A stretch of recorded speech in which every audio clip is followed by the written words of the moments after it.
like Kyrie Irving, who's like in the running to be an all-star starter. He gets taken early, and you can tell it's like not even a league necessarily setting up a precedent. You can tell the players like have their clique of friends, and then they pick all of those players first.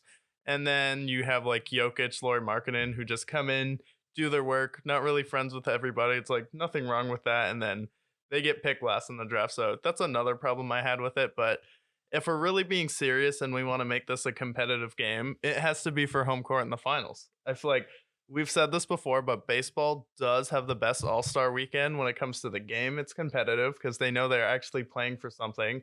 And Yeah. it kind of unites both conferences together, which is, I feel like, what the purpose of all-star weekend is. Yeah. So you're both coming together for the goal of getting home court, and then you add the extra money to charity on top of that. But like Yeah. charity's not really going to be an incentive when all of these guys already have their own charity. So it's like, okay, like Yeah. numbers don't really mean anything that much to them anymore. And I feel like if there's any league that could implement this, like obviously the Pro Bowl couldn't be implemented like this.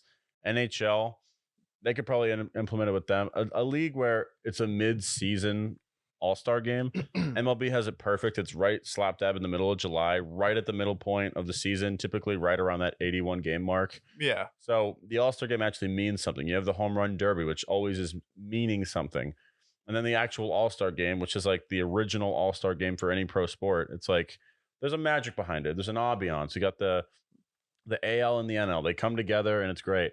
And they had it used to be Eastern and Western Conference, and now because of how star driven this league has become, it's like exactly what we're talking about. We have like the all the buddies are joining up, they're playing together, they're picking their favorites first. When realistically, if they're actually picking based on who's played the best this season, Giannis would I mean no, not Giannis, Jokic would have been the best first overall pick. Yeah. And it would have been probably the five best players in basketball so far have been Jokic, Giannis, Luca, Tatum, and then Embiid in Mhm. whatever order you like. And it's like you can put them in whatever order, but it's like those have been the five best players. But like Tatum, there was like a concern that he may not even be a starter, which is like, Blasphemy. yeah. And then the problem when it's a fan voted award, I was going back and forth, and like our entire work chat was blowing up because there are people like suggesting that it was crazy to even think that Jason Tatum was more talented than Kyrie Irving.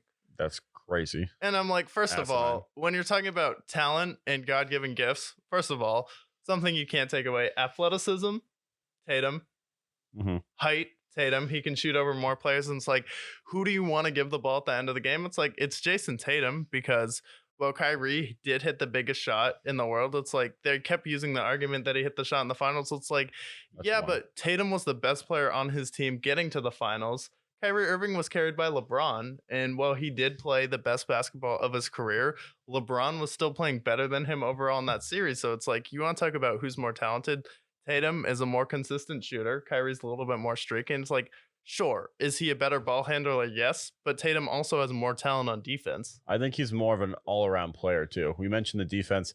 The only thing that Kyrie has over him is what you mentioned, the handles. Yeah. Handles wise, I don't know how many players you can really compare all time with Kyrie and have like AI, Steph Curry, and those are the guys that come to mind right away. Maybe all old time Westbrook if you want to throw in Westbrook too, sure. So, Yeah. but with Tatum, you have an all defensive team kind of guy. You have somebody who has height, somebody who can shoot a clip from three, somebody that can shoot from mid range, somebody that can dice up defenders. So it's like Tatum absolutely would be in that realm. In fact, I mean, he's in the MVP conversation. He's right up Yeah. there with Jokic. He's right up there with Luca. Like honestly, if he won the MVP, it wouldn't be surprising.